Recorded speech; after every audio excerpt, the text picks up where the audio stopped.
Ito yung mga alaga kong turkey, pabo. Ayan, mayroon silang daanan dito papunta doon sa mga damuhan.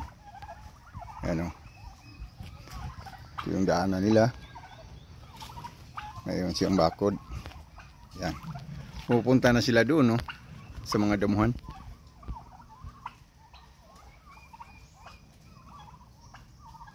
Gustong gusto nila yung mga damo.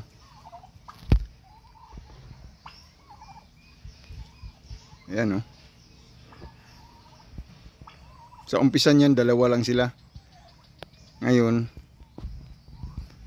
meron silang mga anak na 8 piraso na to. Yung kulay puti, yan yung ina nila. Yung ama nila yung malaki, oh. Malaki na rin yung mga anak nila. Yan, gusto nila yung damuhan. Ang dami kasi mga damo dyan, oh.